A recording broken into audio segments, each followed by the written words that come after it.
అదే విధంగా అంతకుముందు కొన్ని పెన్షన్స్ వచ్చినాయి. ఆ పెన్షన్స్ ఇప్పుడు పెరగలేదు. అంతకు మించి మేడ్చల్లో నేను పూలమ్మినా నేను పాలమ్మినా అని చెప్పే మల్లారెడ్డి గారు పూలమ్మడం పాలమ్మడంతో పాటు అనేక ఎకరాల భూమిని కబ్జా పెట్టిండ్రు. 2 రోడ్డు విస్తరణ ఏదైతే జరగాలో జరగకుండా అడ్డుపడతా ఉన్నారు. వారి కాలేజీలు వారి యూనివర్సిటీలు తప్పితే ప్రజలేం బాగుపడ్డారని చూస్తే మాత్రం దారుణమైన పరిస్థితి. ఎందుకంటే గవర్నమెంట్ కట్టించిన డబుల్ బెడ్రూమ్ దగ్గరికి పోయొచ్చిన మేము పొద్దున 4,000 మంది ఉన్నారు. 4,000 మందికి 2-3 బస్సులు కూడా లేని పరిస్థితి. మరి మినిస్టర్గా ఉండి లేబర్ మినిస్టర్గా ఉండి కనీస మానవ హక్కుల కోసం ఆలోచించాల్సింది, అది చేయలేదు. ఇప్పుడు జవహర్ నగర్ మొత్తం ఏరియా అంతా చూస్తున్నాం. అందరితో కూడా 58, 59 జీవో కింద పైసలు కట్టించుకున్నారు రిజిస్ట్రేషన్. ఎందుకోసం కాలేదు రిజిస్ట్రేషన్? ఎందుకైతే లేవు? ఎట్లా మేయర్ గారి కుటుంబ సభ్యులకు రిజిస్ట్రేషన్ అయిందని చెప్తా ఉన్నారు, మల్లారెడ్డి గారి కుటుంబ సభ్యులకు రిజిస్ట్రేషన్ అయిందని చెప్తున్నారు.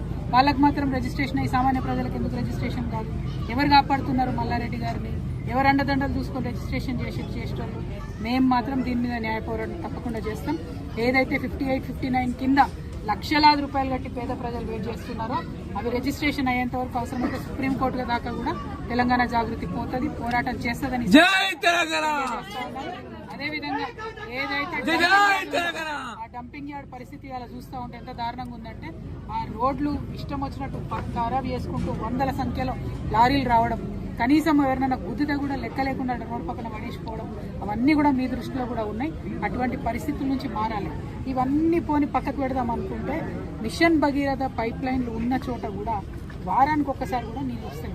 మరి ఏంది ఇది? మున్సిపాలిటీ వాళ్ళు మంచినీళ్ళ ట్యాక్స్ కట్టించుకోండి అంటే కూడా కట్టించుకోకుండా రిజిస్ట్రేషన్ చేయలేదని చెప్తున్నారు.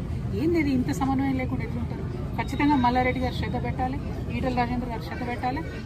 అందరికన్నా ఇంపార్టెంట్, ఇదివరకు ఇక్కడ ఎంపీగా ఉన్న ముఖ్యమంత్రి గారికి ఇక్కడ అణువణువున ఉన్నటువంటి సమస్యలన్నీ తెలుసు. వారు మేడ్చల్ జిల్లా ఖచ్చితంగా సపరేట్గా టూర్ పెట్టుకోవాలి. పరిస్థితి